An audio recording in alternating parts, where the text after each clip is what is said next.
Olá pessoal, eu sou o Lucas Coutinho do grupo G7, junto da Amanda Vieira, Amanda Faria, Débora Sadeschi, Eric Palmeira e Thaís Souza. E aí eu, a Débora Sadeschi, vamos apresentar o que nós fizemos no nosso projeto final, que é o de predição de salário anual. Então nós vamos passar por todos esses tópicos até chegar nos resultados finais. E aí eu vou começar pela descrição do problema e análise exploratória. Então, o nosso objetivo principal é prever se indivíduos ganham mais ou menos de 50 mil dólares por ano. Então, temos um problema de classificação binária, tá? Nós temos 32.500 amostras na nossa base. 14 features, sendo 6 contínuas e 8 categóricas, mais a variável alvo, que é o salário. E aí nós temos a análise exploratória, né, o tratamento e balanceamento da base de dados, os baselines dos modelos e os resultados também. E a principal métrica de avaliação foi a acurácia balanceada.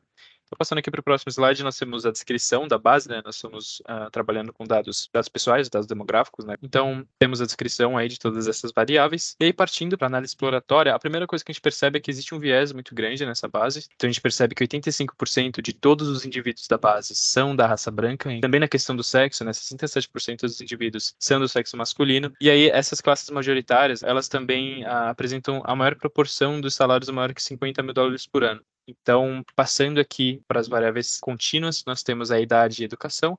A gente observa uma relação entre idade e salário, né? Então, uma tendência de quanto mais velho o indivíduo é, maior a tendência dele ganhar mais de 50 mil dólares por ano. Também para educação, essa variável é uma variável contínua e ela representa, né, níveis educacionais diferentes. Então, por exemplo, a gente vê que a mediana dos indivíduos que ganham menos de 50 mil dólares por ano é 9, que representa o ensino médio concluído. E aí a gente observa, né, a diferença, quem ganha mais de 50 mil dólares por ano, que a mediana já é a graduação tecnólogo. Então, a gente também observa essa tendência aí de quanto maior, né, o nível educacional, maior a tendência de ganhar mais de 50 mil dólares por ano. Passando aqui para o estado civil e para o relacionamento, a gente observa que indivíduos casados são os que ganham mais e também maridos são os que ganham mais e são a classe majoritária, né, na questão do relacionamento. É interessante ver que a gente tem a classe esposa, ela é a penúltima. Isso se deve pelo viés na questão do sexo, né? A gente tem 67% dos indivíduos, né, do sexo masculino, então, além de existir um viés na própria variável de sexo, ela acaba impactando outras variáveis também.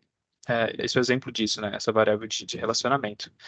Então, passando aqui para horas por semana, a gente tem ali uma mediana, né, exatamente igual para as duas classes, que é de 40 horas por semana, que é o que é previsto em lei, mas a gente vê que para indivíduos que ganham mais de 50 mil dólares por ano, a gente tem ali o terceiro quartil e o limite superior um pouco acima de quem ganha menos de 50 mil dólares por ano. Aí nós temos a variável de capital gain. Essa quantidade, ela indica se o indivíduo teve ou não o capital gain, e o capital loss também é a mesma ideia. E aí para o capital gain a gente percebe que existe de novo, uma tendência, né? Profissionais que possuem capital gain, geralmente uma tendência mais forte a ganhar mais de 50 mil dólares por ano, e isso não é observado no caso da capital loss. E aí, passando aqui para o próximo gráfico, aí a gente tem a distribuição das variáveis contínuas. Então, por exemplo, a gente consegue ver bem a distribuição, né, a diferença da distribuição de idade, né, desses grupos populacionais diferentes pela variável alvo. E aí, na questão da educação, também é interessante que a gente tem bastante gente ali próximo de 9, 10, que seria um ensino médio completo, né? E aí, para a classe positiva, a gente tem menos indivíduos nessas classes, né, de ensino médio completo, e a gente observa que eles estão um pouco mais presentes ali a partir da graduação, né, do tecnólogo. A gente tem bacharelado também, mestrado, doutorado, pós-doutorado. Então, realmente tem essa diferença de nível educacional, né? E aí, a questão de horas, a gente percebe que a grande maioria está ali em 40 horas, mas a classe positiva, ela tem um pouco mais de concentração ali em 50 e 60 horas também, comparado à classe negativa, né, que tem um pouco menos. Aí, passando aqui para o tratamento da base, nós temos valores nulos em treino e em teste, tá? Então, nós substituímos esses valores por order, né? O que nós dropamos foram os valores duplicados, tinham 14 linhas. Feature Selection, educação tinha ela tinha duas categorias, né? Uma delas era o texto mesmo da educação e a outra era o nível educacional, que a gente fez análise previamente. Capital Loss a gente dropou também, pela questão do opt-binding, e vou mostrar nos próximos slides. E aí, a questão do opt-binding mesmo, né? Como foi observado muito viés, né, nas features em relação à variável alvo, a gente decidiu usar o opt-binding porque ele ajuda a melhorar a capacidade do modelo de capturar relações entre as variáveis independentes e o alvo, né? Então, como a gente viu também que o comportamento da variável alvo, ela muda bastante entre valores de uma feature, a utilização, né, do opt-binding acaba sendo benéfica, tá? Então, mas a utilização do opt-binding fez com que a gente dropasse capital loss, que eu vou mostrar em um instante. E a questão do balanceamento, né? A relação ali entre alvo negativo e alvo positivo é de aproximadamente 75 a 25%, então realmente bem desbalanceada, e a gente testou vários tipos de balanceamento diferentes, né, over e undersampling, e aí o smolt padrão e mais 3 variações do smolt. É aqui nesse próximo slide, então antes a gente tinha, por exemplo, as 42 espécies que eu comentei, após o upbinding, ele agrupa, né, esses valores, e aí nós temos, então, 3 grupos apenas. E aí a questão do capital loss, o capital loss é uma variável contínua, a gente aplicou o upbinding também, variáveis contínuas, então são criados ranges, e aí a capital loss, ela ficou com um valor apenas, né, que é o 0. Então, como ela não tem representatividade nenhuma na base, a gente acabou retirando ela da base. Então, passando para os resultados em si, agora a Débora vai comentar sobre os modelos.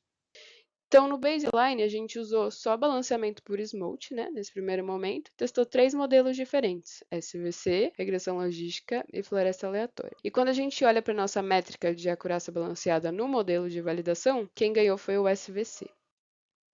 Depois disso, a gente testou todos esses balanceamentos, técnicas de balanceamento listadas, e além dos 3 modelos que a gente usou no baseline, a gente acabou testando também XBoost e CatBoost.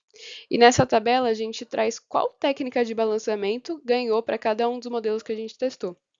E dá para ver que undersampling e smolting são técnicas que ganharam. Smolting tem um undersampling dentro. Então, undersampling foi o que prevaleceu aí. Só que se a gente observar melhor a acurácia balanceada do treino e comparar com a da validação, dá para ver que para os casos que Smolting ganhou, existe um possível overfitting, né? Porque é bem diferente os valores de acurácia de treino e de validação. Então, a gente optou por remover essa técnica e ver qual que ganharia no lugar. Então, SVC acabou com oversampling, regressão logística SVM Smolt e floresta aleatória foi para undersampling. E aqui a gente pode ver também, está ordenado, né, pela maior acurácia balanceada em validação. SVC continuou ganhando, só que agora não mais Smolt, né, foi com oversampling. Aqui é a matriz de confusão para o SVC com oversampling. Então dá para ver que tem uma taxa de falsos positivos um pouquinho elevada, né, 16%, que afeta a nossa precisão. E aqui a gente começou a analisar a nível de feature, porque a gente está falando, o Lucas já comentou, que é um banco de dados muito desbalanceado, não só na target, mas nas features também.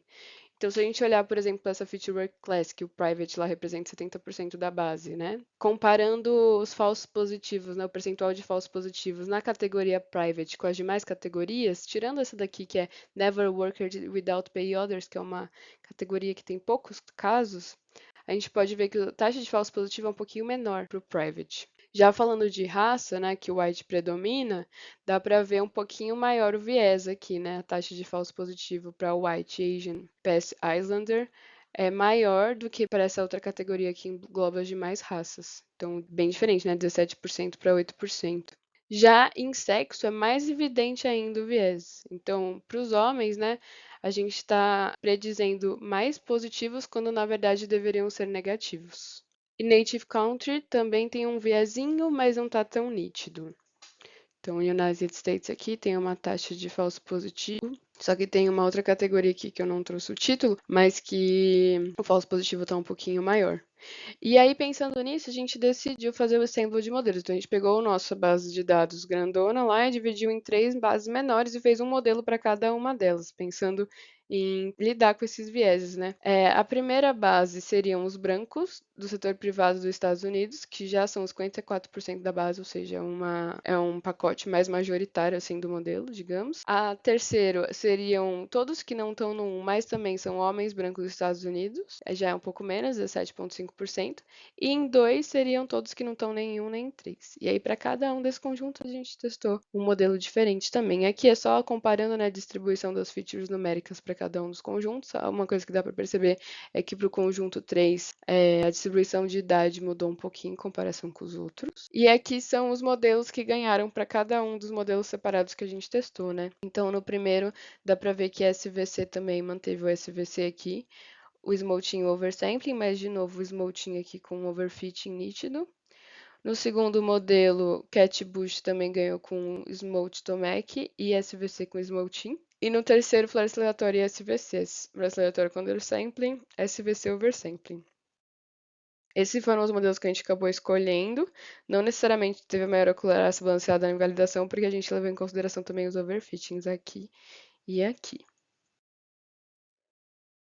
Então, esses são os modelos que a gente conseguiu, né, para cada um dos conjuntos.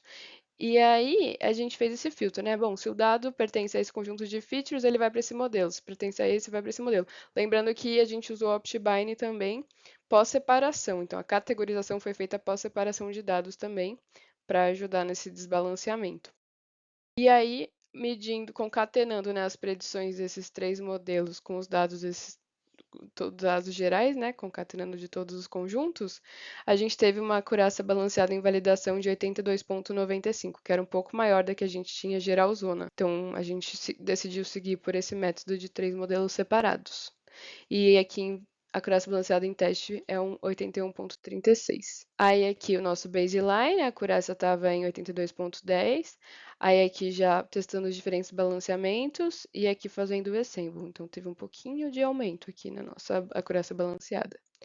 E aí, por fim, a gente decidiu seguir por ajuste de hiperparâmetros. Para cada um desses 3 modelos, a gente usou essa função BiasSearchCV, que é do site Scikit-Optimize.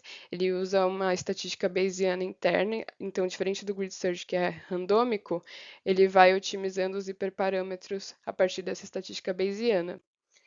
E aí aqui são os resultados. Então, para o primeiro conjunto de dados, né, o primeiro modelinho lá, o SVC Oversample, a gente fez um fine tuning e esses foram os melhores parâmetros que a gente achou. Então, C540, gama foi para 1.06 e o kernel RBF. Cat Boost foram esses parâmetros que a gente achou para dar maior média. A gente usou cross validation igual a 3. E esse do terceiro modelo, né? Os parâmetros do terceiro modelo também é SVC. Então, são os mesmos parâmetros do primeiro modelo, só que com diferentes valores. Só que quando a gente utilizou esses melhores hiperparâmetros para cada um dos modelos, a nossa acurácia balanceada não melhorou em relação aos standards. Então, a gente seguiu com os standards mesmo. Esse é o nosso melhor modelo. Então, é sample daqueles 3, sendo o primeiro e o último SVC com oversampling, e o segundo Cat Boost com Smooth Tomac. E é isso, gente. Muito obrigada.